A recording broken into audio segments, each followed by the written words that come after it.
En 1951, el mercado inmobiliario de Nueva York fue testigo de una jugada maestra. Roger Stevens, un audaz agente inmobiliario, puso sus ojos en el edificio más icónico del mundo, el Empire State. Aunque no tenía la fortuna necesaria para adquirirlo, utilizó una técnica legal brillante. Stevens descubrió que podía comprar una opción de compra por un precio ridículo, apenas una fracción de su valor real, para asegurar el derecho exclusivo de adquirir el rascacielos mientras buscaba inversores. Con ese papel en la mano y sin haber gastado prácticamente nada de su bolsillo, Stevens convenció a un grupo de poderosos financieros para que pusieran el capital. Logró cerrar la venta por $51 millones, la cifra más alta pagada por un solo edificio hasta ese momento. Stevens pasó a la historia no por su riqueza, sino por demostrar que en el mundo del alto riesgo, una idea brillante y 5 centavos de astucia valen más que un imperio. En agosto de 1986, en una zona remota de Camerún, el lago Nio se convirtió en el escenario de una tragedia inexplicable. Sin previo aviso y en total silencio, el lago eructó una gigantesca burbuja de dióxido de carbono que se había acumulado en su fondo durante siglos. Esta nube invisible, más pesada que el aire, se deslizó por las laderas de las montañas a casi 100 km por hora, inundando los valles cercanos. El gas desplazó todo el oxígeno a su paso. En cuestión de minutos, 1.700 personas y miles de animales murieron asfixiados mientras dormían, sin que hubiera signos de lucha o violencia. Al amanecer, los supervivientes encontraron un paisaje desolador, pueblos enteros en silencio absoluto y un lago que había cambiado su color azul por un rojo oxidado debido al hierro removido del fondo. Fue un recordatorio brutal de que la Tierra guarda secretos letales bajo sus aguas más tranquilas. En julio de 1518, una mujer llamada Frau Trofea salió a una calle de Estrasburgo y comenzó a bailar frenéticamente sin música. Lo que empezó como un acto solitario se convirtió en una pesadilla. En una semana, 30 personas se habían unido a ella, y en un mes, eran más de 400. No era una celebración, los rostros de los danzantes mostraban puro terror y agonía, pero sus cuerpos se negaban a detenerse. Las autoridades, creyendo que la cura era seguir bailando, construyeron escenarios y contrataron músicos, lo que solo empeoró el caos. Decenas de personas murieron por agotamiento, infartos o derrames cerebrales bajo el sol de verano. Hoy, los científicos debaten si fue una psicosis masiva por el hambre o un envenenamiento por cornezuelo, un hongo del pan que causa alucinaciones y espasmos. Fue el verano donde una ciudad entera perdió el control de sus propios músculos en una danza mortal. En 1952, un neozelandés llamado Tom Neal decidió que el mundo moderno no era para él. Convenció a un capitán para que lo abandonara en su Warrow, un atolón deshabitado en el Pacífico, con solo 2 gatos, algunas herramientas y semillas. Su objetivo no era unas vacaciones, sino la autosuficiencia total. Durante 16 años, divididos en 3 estancias, Neal vivió en una cabaña rústica, alimentándose de peces, cocos y lo que cultivaba en su pequeño huerto. Su vida fue una lucha constante contra las tormentas, la enfermedad y, sobre todo, la soledad. Neal documentó cómo su mente cambiaba al no tener a nadie con quien hablar. Empezó a apreciar el silencio de una forma casi mística. Aunque fue rescatado varias veces por problemas de salud, siempre buscó regresar a su isla. Su historia es el testimonio definitivo de un hombre que encontró la libertad absoluta lejos de la sociedad, demostrando que la verdadera riqueza puede ser una isla desierta. En mayo de 1937, el cielo de Nueva Jersey fue testigo del fin de un sueño. El Hindenburg, el dirigible más grande jamás construido, casi 3 veces más largo que un Boeing 747, se disponía a aterrizar tras cruzar el Atlántico. Era el orgullo de la ingeniería, un hotel de lujo flotante lleno de hidrógeno. Sin embargo, en cuestión de segundos, una pequeña chispa convirtió este gigante en una pira infernal frente a una multitud de espectadores y cámaras de cine. El dirigible se consumió por completo en menos de 30 segundos. La tragedia fue retransmitida por radio con la famosa y desgarradora frase: «¡Oh, la humanidad!». Aunque hubo supervivientes, las imágenes de la enorme estructura colapsando envuelta en llamas destruyeron la confianza del público en los dirigibles para siempre.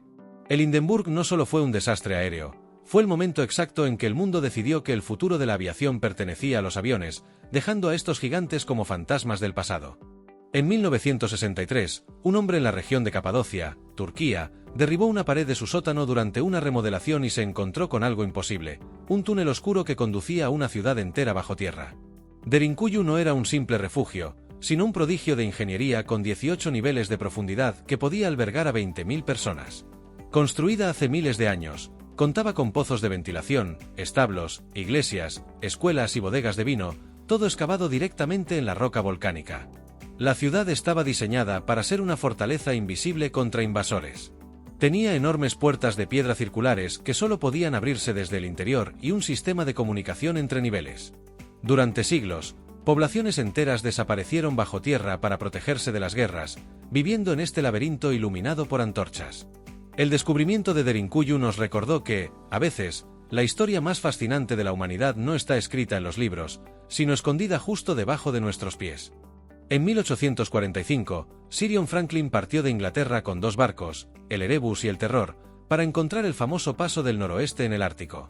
Eran las naves más avanzadas de su época, equipadas con calefacción y comida enlatada para 3 años. Sin embargo, los barcos quedaron atrapados en un bloque de hielo eterno cerca de la isla del Rey Guillermo. Durante 2 años, las tripulaciones esperaron un deshielo que nunca llegó. Tras la muerte de Franklin, los 105 supervivientes abandonaron los barcos para intentar caminar cientos de kilómetros por el hielo hacia la salvación. Ninguno lo logró. Décadas después, se descubrió la terrorífica verdad. El plomo de las soldaduras de las latas de comida los había envenenado lentamente, provocándoles paranoia y debilidad extrema. Hallazgos arqueológicos modernos confirmaron lo impensable. En su desesperación final, los últimos hombres recurrieron al canibalismo. La expedición de Franklin se convirtió en una tumba helada y en el recordatorio más crudo de la implacable fuerza del Ártico. El 4 de febrero de 1912, el sastre austriaco Franz Reichelt se paró en la primera plataforma de la Torre Eiffel ante una multitud de periodistas y curiosos. Su objetivo era revolucionario: probar un traje paracaídas de su propia invención que, según él, permitiría a los aviadores sobrevivir a caídas desde sus aeronaves. A pesar de que las autoridades le habían dado permiso pensando que usaría un maniquí, Reichelt, confiado ciegamente en su diseño, decidió saltar el mismo. El vídeo original captura la vacilación del hombre durante 40 segundos antes de lanzarse al vacío. Al saltar, su invento no se desplegó, el traje se dobló sobre él como una sábana inservible. Reichelt cayó a plomo desde 60 metros de altura, impactando contra el suelo helado ante el horror de los presentes.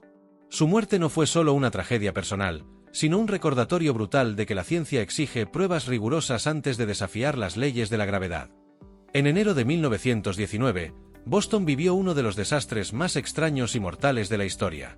Un gigantesco tanque de acero que contenía más de 8 millones de litros de melaza colapsó de repente en un barrio densamente poblado. Debido a las temperaturas inusualmente cálidas y a la presión interna, el líquido viscoso no se derramó lentamente, sino que creó una ola de 8 metros de altura que avanzó por las calles a 50 km por hora. La fuerza de la melaza fue tan devastadora que arrancó edificios de sus cimientos y aplastó estructuras de hierro como si fueran papel. Las víctimas quedaron atrapadas en una trampa dulce y pegajosa de la que era imposible escapar. Cuanto más luchaban, más se hundían. El rescate duró semanas y el olor a melaza persistió en la ciudad durante décadas. Lo que parecía un accidente curioso terminó cobrándose 21 vidas, demostrando que incluso la sustancia más inofensiva, en la cantidad adecuada, puede convertirse en un tsunami imparable. En 1967, el cosmonauta Vladimir Komarov despegó a bordo de la Soyuz 1 sabiendo que probablemente no regresaría. La nave tenía cientos de fallos estructurales, pero las presiones políticas obligaron a lanzar la misión. Durante la órbita, todo salió mal, los paneles solares no se abrieron y los sistemas de control fallaron. En su reentrada a la atmósfera, el paracaídas principal se enredó, convirtiendo la cápsula en un proyectil incandescente.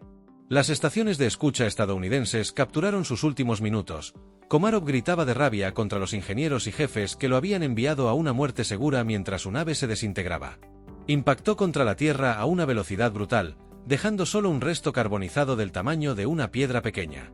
Su sacrificio evitó que su suplente y amigo, Yuri Gagarin, muriera en su lugar. Komarov se convirtió en el primer hombre en morir en una misión espacial, dejando un eco de advertencia sobre los peligros de la ambición ciega por conquistar las estrellas.